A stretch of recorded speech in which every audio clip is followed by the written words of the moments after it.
अगर हमारी 3 शक्तियाँ बहुत अच्छी हैं, पहली शक्ति विस्तार को सार में लाना, दूसरी शक्ति समेटना, तीसरी शक्ति परखना और फोर्थ पावर निर्णय करना, डिसीजन लेना। जब हम अच्छा निर्णय लेने की शक्ति अपने अंदर जागृत करते हैं, तो किसी भी प्रकार की समस्या का सामना हम कर सकते हैं। तो 5वीं शक्ति हमारे अंदर होती है सामना करने की शक्ति। सामना करने की शक्ति हमेशा हमसे एक बात कहती है कि अपने दिव्य गुण सेफ रखते हुए आप किसी भी परिस्थिति का सामना कीजिए, व्यक्ति का नहीं, परिस्थिति का। समाज में रह रहे हैं तो सहयोग देना भी है, लेकिन सहयोग लेना भी आना चाहिए। वो कैसे होगा? जब हम अपने मन से शुभ भावनाएं, दुआएं देंगे, अपने बोल से ज्ञान युक्त वचन, प्रेरणादायी वचन, दूसरों को इंस्पायर करने वाले वचन और उमंग उत्साह वाले वचन का सहयोग देंगे। और तीसरा, गुणों से, कर्मों से हम गुणों का दान देंगे। जब ये 3 एक्टिविटीज हमारे द्वारा होगी तो नेचुरल है, सहयोग भी हमें ऑटोमेटिक मिलेगा। दुआएं देंगे तो दुआएं ही मिलेंगी। किसी भी संगठन को एक साथ जोड़ने के लिए, एकता में लाने के लिए 2 शक्तियां विशेष आवश्यक है, सहन शक्ति और समाने की शक्ति। सहन शक्ति हमसे कहती है माफ करिए और आगे बढ़िए। समाने की शक्ति हमसे कहती है एडजस्ट तो करना ही है, चाहे रोके करो या हंस के करो। रोके करोगे तो खुद को भी कंप्लेंट, दूसरों को भी कंप्लेंट। लेकिन हंसकर करने की विधि है, दूसरों के गुणों को देखिए, अवगुणों को मत देखिए। गुणों को देखकर उनको कार्य में लगाइए, एडजस्ट करना बहुत इजी हो जाएगा। तो ये 8 शक्तियां हमारे अंदर वो दिव्यता, डिविनिटी लाती है। मगर इन 8 शक्तियों की जागृति के लिए तपस्या बहुत गहरी चाहिए, और वो तपस्या त्याग के बिना अधूरी है। त्याग का यादगार ही व्रत के रूप में है। व्रत अनेक प्रकार से रखते हैं, कोई फलाहार करता है, कोई निर्जल उपवास करता है। और कहने का भाव ये है कि हर व्रत में एक चीज कॉमन होती है, नमक, नमक का त्याग। नमक के त्याग का अर्थ क्या है? हमारे अंदर वो अवगुण, वो बातें जो हमारे जीवन को खारा करती हैं और दूसरे के जीवन को भी खारा करती है, जो हमारी पर्सनालिटी में डॉट है, हाँ, कहीं ना कहीं एक एक आप कहें कि दाग लगा हुआ है, वो अनैतिकता का त्याग करना, विकारों का त्याग करना, बुराइयों का त्याग करना, इसका ही यादगार व्रत के रूप में है। तो अब ये आपको डिसाइड करना है कि इतनी नवरात्रियां बीत गई, हमने कितने जागरण किए, कलश की स्थापना की, कन्या पूजन किया, बहुत कुछ किया, व्रत रखा, लेकिन मेरी दिव्यता का लेवल कितना बढ़ा, मेरी वास्तविकता का लेवल कितना बढ़ा, ये अब आपको चेक करना है। हम जब भी जागरण करते हैं तो माँ की बहुत कीर्ति गाते हैं, बहुत कीर्तन होता है। उन सब कीर्तन में माँ की महिमा, उनके कर्तव्यों की महिमा होती है। लेकिन स्वयं के लिए हम कहते हैं मैं मूर्ख, खलकामी, नीच, पापी, कपटी, और शायद 365 दिनों में रोज ही बोलते होंगे। तो आप सोचिए, वो माँ भी तो सोचती होगी मेरा बच्चा कब मूर्ख से समझदार बने। आप अपने माँ बाप के आगे, या फिर आपके बच्चे आपके आगे रोज कहें मम्मा मैं तो जो है ना मूर्ख हूँ, मैं तो डफर हूँ, आपको कैसा लगेगा? क्योंकि हर पेरेंट की चाहना होती है कि अपने बच्चे को पावरफुल करें, सशक्त करें, बौद्धिक स्तर पर, फाइनेंशियली, मेंटली, माना मानसिक स्तर पर या शारीरिक स्तर पर। तो माँ की भी यही चाहना है। और समझदारी कब आएगी? जब स्वयं की जागृति होगी, परमात्मा शिव की जागृति होगी और समय की पहचान होगी। मैंने पहली कथा में कहा था, चतुर्युग के अंतिम चरण में जब विनाश काल निकट था, इसका अर्थ क्या है? 4 युग हैं, सतयुग, त्रेता युग, द्वापर युग और कलयुग। सतयुग बीता, त्रेता आया, त्रेता बीता, द्वापर आया, द्वापर बीता, कलयुग आया। अब कलयुग बीतेगा तो ये साइकिल है, दोबारा सतयुग आएगा, जैसे रात के बाद सुबह आती है। तो अंतिम चरण, चतुर्युग का अंतिम चरण अर्थात कलयुग के अंतिम चरण में परमात्मा शिव का इस धरती पर अवतरण होता है, जो एक बूढ़ा मानव तन, साधारण तन का आधार लेते हैं। और आधार लेने का कार्य क्या है, कर्तव्य क्या है, क्या उद्देश्य है? सतयुग त्रेता युग में यही भारत सोने की चिड़िया था, तन मन धन जन सबका सुख था, दिव्यता से संपन्न था। लेकिन यही देवी देवताएं सतयुग त्रेता युग में ट्रैवलिंग करते हुए जन्म मृत्यु के खेल में आते आते जब द्वापर में आए, तो द्वापर में एक छोटी सी गलती हो गई। देही अभिमानी से देह के भान में आ गए। आत्मिक स्मृति से नीचे उतरकर देह के अभिमान को खुद के अंदर धारण कर लिया, जिसको ही हर कहानी में, हर कथा में दिखाया, देवी देवताओं को बंदी बनाया। और श्री नारायण घोर निद्रा में सो गए। घोर निद्रा में सोने का अर्थ है 2 युगों तक, द्वापर युग और कलयुग तक वो विस्मृत हो गए कि हम क्या थे, और एक साधारण नर का उन्होंने जीवन जिया। और जब परमात्मा कलयुग के अंत में अवतरण हुए, तब उन्होंने इन्हीं देवी देवताओं को, जो अभी साधारण जीवन जी रहे हैं, नर और नारी का, इन्हीं को ही जागृत करते हैं कि आप कौन हो, आप क्या थे, दिव्यता से संपन्न, और आपको क्या बनना है। जब वो लक्ष्य इन देवी देवताओं को मिल जाता है, तो परमात्मा शिव की तपस्या के बल पर ये वापस अपना वो स्वरूप धारण करते हैं, और जिसको ये दिखाया, अपने ही अंदर बैठे असुरों का ये नाश करते। और ये हम सब की कहानी है।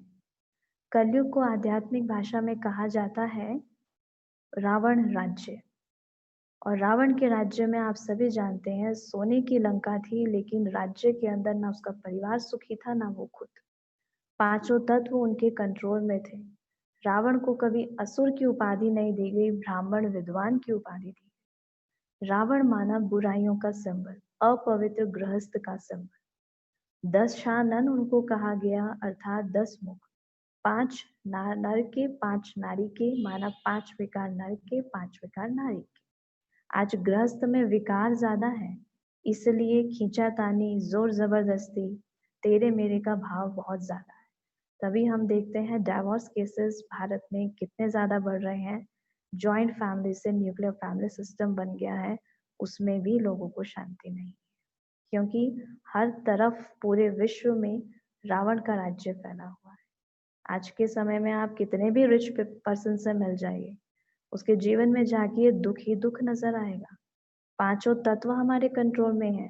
विद्वान से विद्वान भी इस दुनिया में बैठे हैं, लेकिन अहम चरम सीमा पर है। और रावण के राज्य का विध्वंस किस कारण से हुआ? सिर्फ अहंकार के कारण। तो ये श्री राम, सीता मैया और ये लक्ष्मण कौन है? वास्तव में श्री राम सिंबल है एक सद्विवेक और श्रेष्ठ भावना के संतुलन का। सीता मैया सिंबल है पवित्रता और सद्गुणों का। और इसके साथ साथ लक्ष्मण सिंबल है त्याग की प्रतिमूर्ति का। तो जब एक योगी अपने जीवन में परमात्मा शिव की आराधना, माना उनकी तपस्या करके, उनके साथ योग लगा के अपने अंदर सद्विवेक को और पवित्रता को जागृत करते हैं, त्याग के बल से अपनी तपस्या को सार्थक करते हैं, तब उसके फलस्वरूप वो 10 इंद्रियों को कंट्रोल करके अपने ही अंदर विराजमान रावण राज्य का, दशानन का हनन करते हैं, माना देह अभिमान को समाप्त करते हैं। रावण की भी नाभि में तीर मारा था तो रावण मरा। तो नाभि में तीर मारना माना देह अभिमान को समाप्त करना, आत्मिक स्मृति की जागृति होना और दिव्यता का हमारे जीवन में आना। तब होगी सच्ची विजयादशमी। तो ये अब आप सबके आगे लक्ष्य है कि हम अपने जीवन में सच्ची विजयादशमी को मनाएं। तो इन्हीं शब्दों के साथ मैं अपनी वाणी को पूर्ण विराम देती हूँ। ओम शांति। ओम शांति। थैंक यू गनिका बहन, आपने बहुत सुंदर नवरात्रि का आध्यात्मिक अर्थ हमें क्लियर किया। और अभी तक तो सिर्फ हम मनाते थे, लेकिन इस बार जो नवरात्रि है वो सिर्फ हम ऊपर ऊपर से नहीं मनाए, लेकिन उसको अंदर से भी समझ के स्वीकार करके मनाएंगे। तो जैसे कहते हैं ना कि एक माँ अपने बच्चों को कभी भी हर टाइम मांगने नहीं देती, माँ हमेशा बच्चों की हर भावना को समझ जाती है और फिर बच्चों को देती है। तो हम भी भगवान के, उस माता रानी के जिसके हम इस समय नवरात्रि में पूज रहे हैं, उनके हम बच्चे हैं। हम उनके साथ ये संबंध जोड़ के उनको याद करें कि वो मेरी माँ है और मैं उसका बच्चा हूँ या बच्ची हूँ। तो हमें कुछ भी मांगने की दरकार नहीं रहेगी, वो हमें सभी इच्छाओं से, सभी प्राप्तियों से भरपूर कर देंगे। तो अभी हम नव दुर्गा चैतन्य झांकी देखेंगे कि कैसे शिव परमात्मा ने शक्तियों के द्वारा कार्य कराया।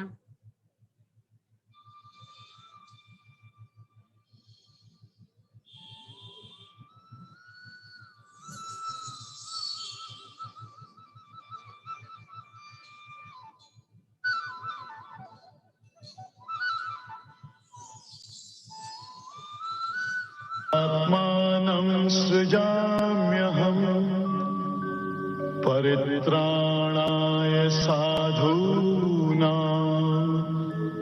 विनाशाय च दुष्कृतां धर्म संस्थापनार्थाय संभवामि युगे युगे।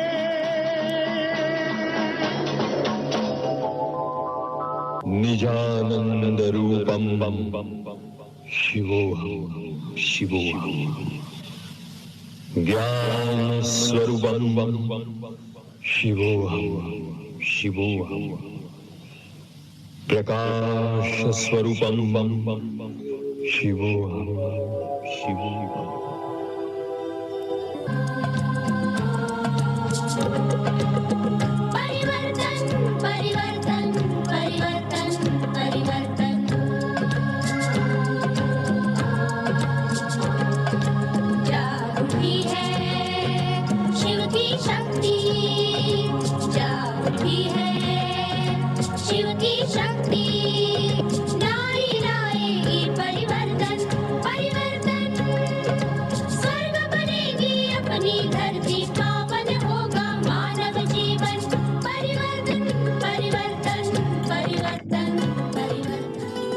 जब कलयुग का अथवा ब्रह्मा की रात्रि का अंत होता है, तब सभी आत्माएं आसुरी गुणों से पीड़ित अज्ञान निद्रा में सोई हुई और आत्मिक शक्ति से हीन हो जाती है। ऐसी अज्ञान रात्रि के समय स्वयं पिता परमात्मा ज्योतिर्लिंगम शिव प्रजापिता ब्रह्मा के तन में अवतरित होते हैं। उनके मुखारविंद द्वारा जो नर नारियां ज्ञान सुनकर और अपने जीवन को परिवर्तित करके नया आध्यात्मिक जन्म पाते हैं, वे ही सच्चे अर्थ में ब्राह्मण ब्राह्मणियां हैं। उन्हीं ब्रह्मचर्य व्रत धारिणी कन्याओं माताओं को शिव शक्तियां कहते हैं। ऐसी भवानी भवप्रिया प्रजापिता ब्रह्मा की पुत्री ब्रह्मा कुमारी है।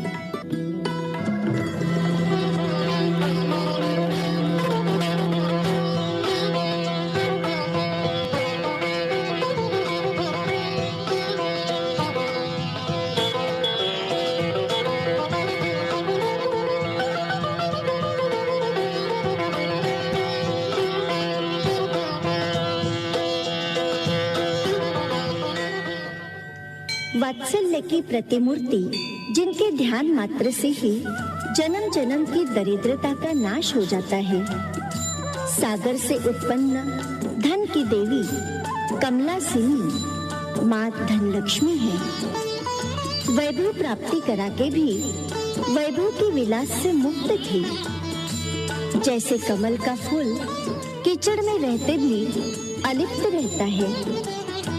अमृत कलश धारण कर सर्व को ज्ञान अमृत देती है। तो हमें भी निर्लोभी निर्मोही बन वैभव की प्राप्ति करनी है। हे विष्णु प्रिया महालक्ष्मी, मेरा नमस्कार स्वीकार करो।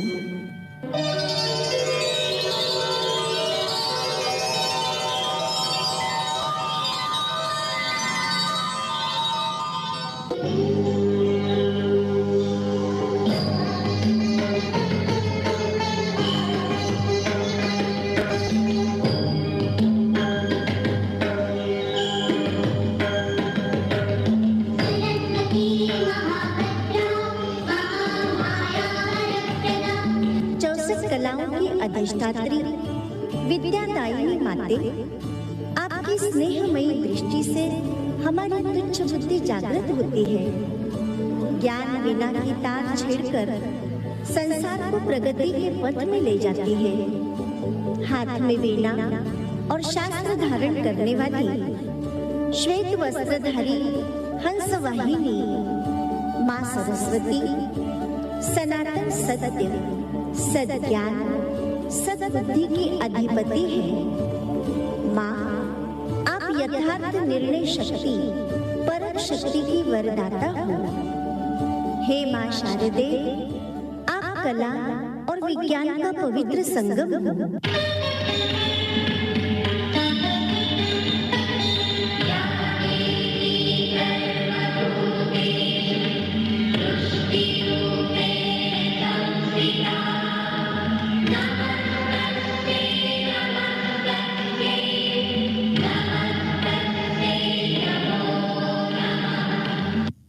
सर्व मानव मात्र का कल्याण करने वाली, दुखी अशांत आत्माओं को सुख शांति का वरदान देने वाली, सर्व की मनोकामनाओं को पूर्ण करने वाली, आहार विहार तथा आचार विचार को शुद्धि प्रदान करने वाली यही माँ वैष्णवी है।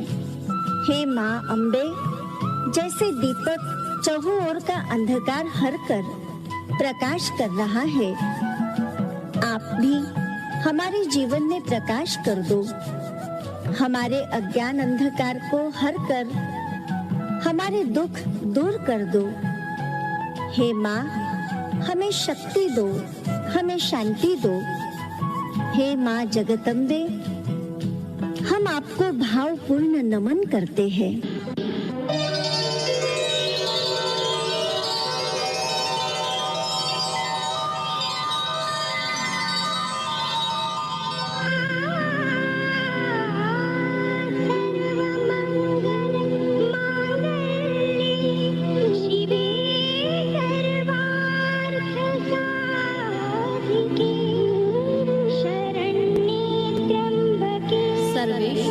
सर्वज्ञ महादेव शिवजी पर पूर्णतया समर्पित सत्यम शिवम सुंदरम के तेज आभा से उत्पन्न चंद्रमुखी तपस्या में मग्न रहने वाली शिवप्रिया माँ भगवती उमा देवी है। माँ भवानी एकाग्रता की शक्ति की दात्री है। उनका परमात्मा शिव के प्रति समर्पण भाव एवं एकटिक अवस्था जग प्रसिद्ध है। इस तनाव भरी दुनिया में मन की एकाग्रता की प्राप्ति के लिए आइए माँ उमा भवानी की आराधना कर परमात्मा शिव से हम भी बुद्धि का योग लगाए। माँ के समान हम भी शिव पिता पर बलिहार जाए। यही तो प्रेरणा माँ दे रही है। हे माँ पार्वती, मैं आत्मा आपको कोटि कोटि नमन करती हूँ।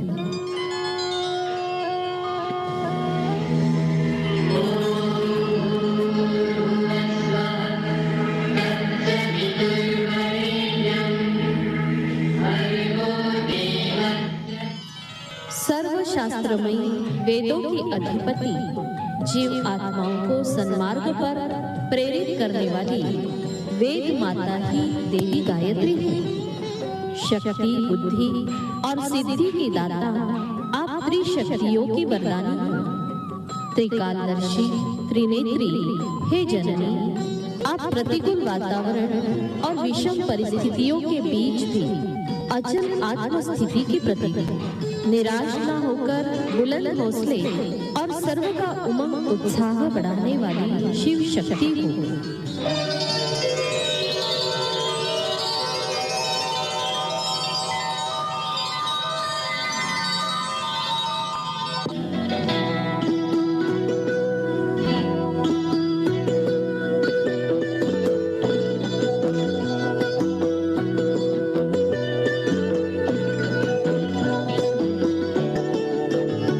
सर्व का कल्याण करने वाली जन जन की आराध्य चंद्रमा समान शीतल माँ शीतला सरलता का प्रतीक, मनुष्य के अंग अंग में लगी विषाग्नि को बुझाने वाली, अधैर्यता, उतावलापन और जल्दबाजी के वश मानव के मन की स्थिति शांत और शीतल बना देती।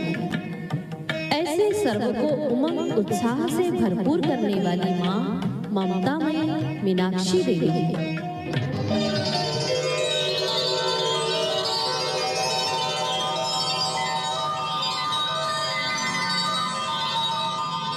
संसार की मृग तृष्णा से व्याकुल आत्मा जब सच्चे मन से माँ को पुकारती है, तब माँ अपने दया के द्वार खोल देती है और पल में ही संकट दूर कर देती है। संतुष्टता की देवी माँ संतोषी है। कहते हैं संतोषी नर सदा सुखी। भोगवादी और भौतिकवादी वातावरण में भी आंतरिक तृप्ति देकर जीवन सादा, संतुष्ट और सुखी बना देती हो। दुर्गम संसार के सागर से पार उतारने वाली आप नैया हो। हे माँ संतोषी, आपको मैं शत शत नमन करती हूँ।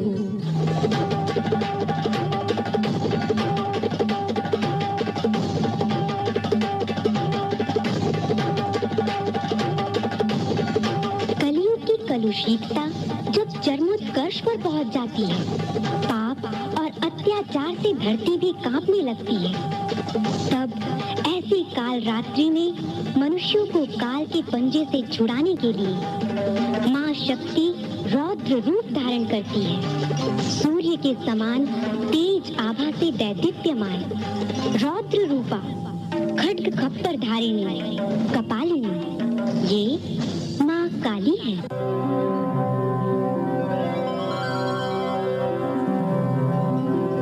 जब कलयुग के अंत में पाप का घड़ा भर जाता है, विनाश के काले बादल मंडराने लगते हैं, भ्रष्टाचार, अत्याचार और अनीति की कुटिल आसुरी वृत्तियां जाग उठती है और महिषासुर का जन्म होता है।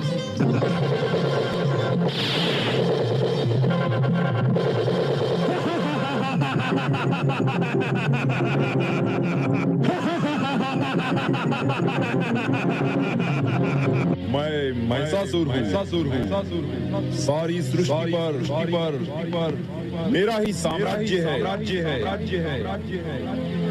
पूरे ब्रह्मांड में मुझसे बढ़कर कोई नहीं। समस्त मनुष्य प्राणी मेरे अधीन है।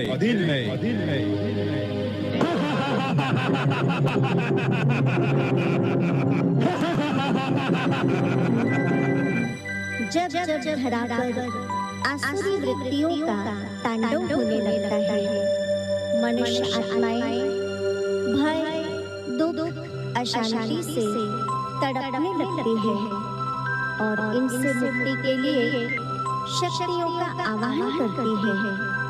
तब सर्व शक्तियों की अधिष्ठात्री सहस्त्रभुजाधारिणी माँ अपनी असीम शक्तियों के साथ प्रकट होती है।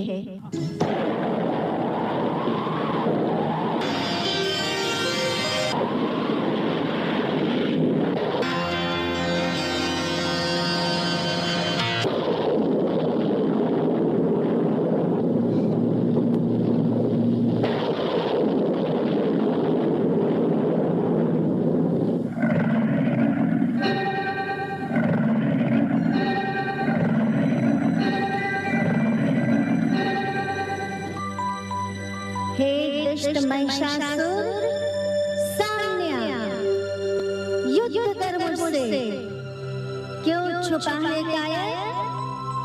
आज मेरे हाथों से तू बच नहीं सकता। तेरा अंत आ चुका है महिषासुर।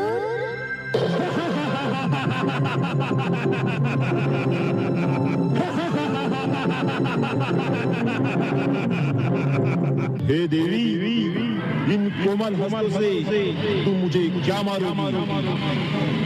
मैं तो अजर हूँ, अमर हूँ। संसार की कोई भी हस्ती मुझे नहीं मार सकती। सारी धरती पर मेरा ही साम्राज्य है। मैं सर्वशक्तिवान हूँ।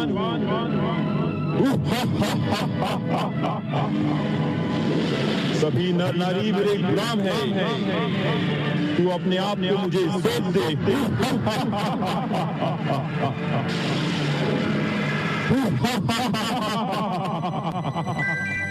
अरे मूर्ख महिषासुर, अब मुझे तेरी पापी बुद्धि का अंत करना ही है।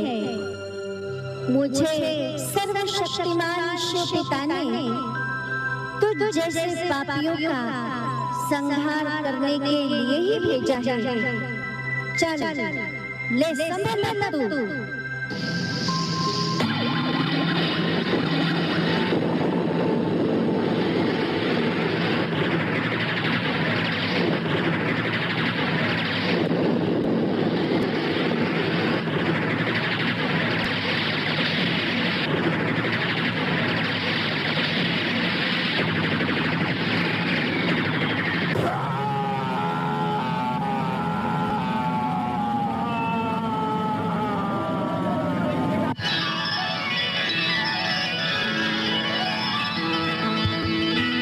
सभी भाविक जन जोर से तालियां बजाएंगे।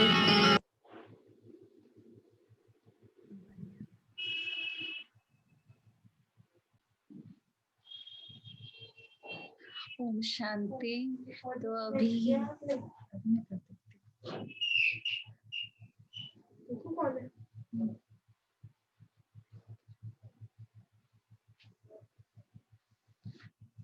अभी हमने चैतन्य झांकी तो देख ली, लेकिन अब इस असुर पर हमें विजय कैसे प्राप्त करनी है, तो हम अभी सुनेंगे आदरणीय लवली दीदी से। लवली दीदी जी बाल्यकाल से ही ज्ञान में हैं और अभी 26 वर्षों से अपनी ईश्वरीय सेवाएं समर्पित रूप से दे रही हैं। आप मोहन नगर सेवा केंद्र की मुख्य संचालिका भी हैं। आपने ज्ञान योग से कई आत्माओं के जीवन को परिवर्तन किया है और उन आत्माओं को बुद्धि की प्रीति परमात्मा से जोड़ने में आपका जो सहयोग है वो आज भी कई भाई बहनें उसको याद रखते हैं और उस ज्ञान मार्ग पे चल रहे हैं। तो आज हम आदरणीय लवली दीदी जी से योग के विषय पे सुनेंगे। आदरणीय लवली दीदी जी। ओम शांति। प्रोग्राम तो बहुत अच्छा चल रहा है, हमने देखा भी, और कनिका बहन से कितनी अच्छी अच्छी बातें हमने जान ली। बहुत अच्छा लग रहा था। अब तो कोई, मैं समझती हूँ, आवश्यकता तो नहीं है ना, हाँ, देवी को खुश करने की या खुद को देवी बनना है। ऐसी शिव की शक्ति जो परमात्मा शिव के साथ में संलग्न है बुद्धि से और उसके कर्तव्यों के साथ, तो ऐसा बनना और उसके साथ में ऐसी यादगारों को भी देखना अच्छा तो लगता है। तो मुझे कहा है कि आप योग का पार्ट अदा कीजिए आज, क्योंकि समय की भी सीमा होती है। भले आप सभी घर पर हैं, मैं महसूस कर रही थी कुछ कि इंटरनेट की सीमा भी है, तो इसलिए भी समय पर पूरा करेंगे। इसका आगे का भी जो आज पहली बार जुड़े हैं या जुड़ना चाहते हैं, तो वो कोर्स का भी आपको बताया ही जाएगा कि कैसे हम परमात्मा को याद करना, राजयोग, इसको सीखें। इसके लिए एक प्रॉपर तरीका है। भगवान के लिए कहा जाता है स्वयं योग आकर के सिखाते हैं। जैसे कोई लॉ पढ़ाता है, बैरिस्टर है, कोई डॉक्टर है या डॉक्टर बनना चाहता है तो डॉक्टर के बनने के कॉलेज में एडमिशन लेता है। इस प्रकार से जो भी विधा सीखनी है तो उसके लिए समय देना पड़ता है और वो समाज के लिए एक विशेषता संपन्न बन जाता है। तो इसी तरह से राजयोग क्या है? ये एक ऐसा योग, यानी योग शब्द पर पहले हम फोकस करें। योग जो है युज धातु से बना है, जिसका अर्थ है जोड़ना, जुड़ना। जब हम अपने अंदर में कई बार आज के समाज में रहते हुए, संसार, घर परिवार में रहते, अपने में कम शक्ति महसूस करते हैं और देखते हैं कि परिस्थिति बड़ी भारी आ गई है। अभी क्या करें? कई तरह की आती है, मन की, तन की, संबंधों की। तो हमें लगता है हम इन परिस्थिति में अपने आप को कैसे आगे ले चलेंगे? तो उसमें क्या है कि मनुष्य आत्मा के अंदर शक्ति थी, परंतु वो शक्तियाँ इस्तेमाल करते-करते काफ़ी कम हो गई और शक्तियों के जो स्रोत हैं, परमात्मा, उनसे हमारा संबंध भी टूट गया। तो इसलिए उन संबंध को फिर से प्राप्त करना यानी कि योग सीखना, जो परमात्मा से हम फिर से पुनः उन शक्तियों को अपने जीवन में प्राप्त कर सकें, जिन शक्तियों की आज हमने देखा दुनिया में आराधना कर रहे हैं, पूजा कर रहे हैं, लेकिन उन शक्तियों को हम अपने जीवन का हिस्सा बनाएँ। जैसे कि आपने देखी आज कितनी शक्तियाँ देवी स्वरूपा हमारे सामने हैं। तो ऐसी सुंदर गुणों की मूर्ति हम अपने आप को बनाएँ, परंतु उसके लिए हम अभ्यास करेंगे, राजयोग सीखेंगे। राजयोग कोई 2 मिनट में तो आपको नहीं बताया जा सकेगा। इसके लिए तो समय जिन्होंने दिया है वो भी अनुभव कर सकते हैं कि आज हम कौन-सी सीढ़ी पर हैं, इसमें तो आगे बढ़ते ही जाना है। ये इसकी कोई इतनी जल्दी कोई इसमें ये नहीं कि हमने सीख लिया है, दिनों-दिन और आगे का अनुभव बढ़ता चला जाए। परंतु एक बार हम बेसिक कोर्स अवश्य करें। जैसे मान लीजिए एक प्लेट में तरह-तरह की सुंदर मिठाई है ना? रंग-बिरंगी मिठाई, खुशबू वाली मिठाई, रस से भरपूर मिठाई है। अब वो मिठाई आपके सामने ऑफर तो की जा रही है, परंतु वो मिठाई बनी कैसे? वो मिठाई को आप भी अपने घर में कैसे बनाएँ और खुद भी उसको एन्जॉय करें, अपने परिवार वालों के साथ भी उसको स्वीकार कर पाएँ। तो आप कहीं बाहर जाते हैं तो मिठाई ले आते हैं, लेकिन अगर आप उसका तरीका सीख लेते हैं तो आप जब चाहें वो अपने आप बना सकते हैं और खा कर के खिला भी सकते हैं, खा भी सकते हैं। ठीक इसी तरह से राजयोग एक मिठाई है, एक वो मिठास भरा स्वाद भरा वो जीवन का रस है, जिसको हमें लेना सीखना है।